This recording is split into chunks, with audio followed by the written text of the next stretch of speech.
Le salon Vitic 2026 s'est déroulé ce 7 juillet au château Lucéalde à Mérignac en Gironde. Nous vous partageons quelques innovations présentées par les exposants de ce salon vitivinicole. Au chapitre baisse de consommation de GNR, deux produits ont attiré notre attention. Saby Agri exposait son tracteur électrique Alpo. Pas une nouveauté, mais le constructeur s'appuie sur 90 machines en service pour annoncer un coût d'entraînement électrique de 1 € par heure.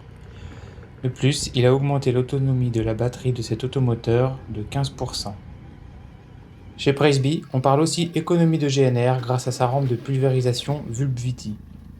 Elle fonctionne sans turbine, permettant un entraînement avec un tracteur entre 1100 et 1200 tours par minute, soit jusqu'à 60% de consommation en moins selon le constructeur.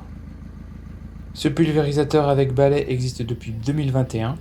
Toutefois, il adopte quelques nouveautés comme le retour automatique à l'écartement de travail entre les sections de rampe après des manœuvres. La rampe VulpViti s'intercale entre le tracteur et un pulvérisateur déjà existant ou s'alimente avec la cuve optionnelle présentée ici. Selon les configurations, l'investissement se situerait entre 15 et 20 000 €. En viticulture, la robotique promet des économies de main-d'œuvre. Les robots peuvent tondre entre les rangs, voire sous les rangs, pulvériser, travailler le sol. Toutefois, le ticket d'entrée reste élevé, ce qui incite certains fournisseurs à proposer de la location. Le Pellenc RX20 est passé de la pré-série à la commercialisation depuis mars 2026. Comptez 150 à 200 000 € pour en acheter un et 10 à 15 000 € par outil. Le constructeur français propose de la location sur devis. Pour le reste, pas de grandes nouveautés techniques dans les machines autonomes exposées. Comme Pellenc, Technoma et Yanmar montraient leurs robots. Saby Agri aussi avec son petit SRBC, moins polyvalent pour les travaux de la vigne, mais 5 à 10 fois moins cher que les robots plus conventionnels. D'autres innovations concernaient davantage la sécurité et le confort de travail. Pour la sécurité, l'entreprise Surus lançait son Surus Connect. C'est un boîtier connecté porté par un travailleur. Le boîtier, relié à un serveur, détecte si l'utilisateur a un problème. Selon le concepteur, l'algorithme élimine les alertes intempestives, fréquentes avec des systèmes standards non adaptés au contexte agricole.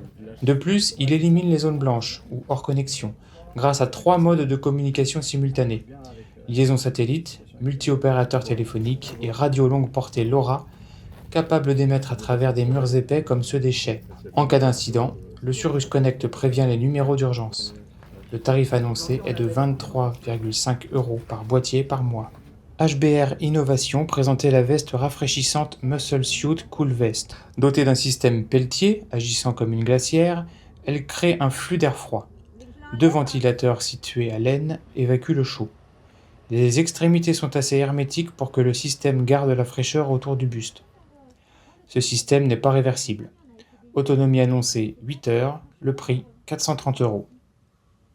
GrapeTrack montrait le Naughty, une application smartphone qui facilite la documentation des opérations culturales.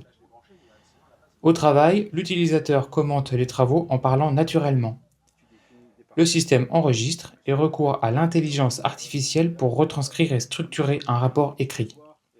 Le Naughty géolocalise les propos. Il les hiérarchise, par exemple en mettant en évidence des observations d'importance critique.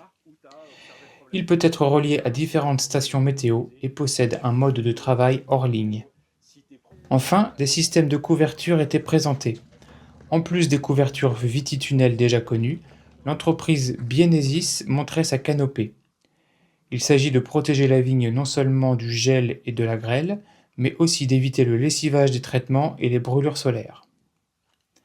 Le système, alimenté par des panneaux photovoltaïques, se déploie automatiquement sur la base d'informations transmises par une station météo. Le constructeur parle d'une rentabilité pour des bouteilles vendues autour de 25 €.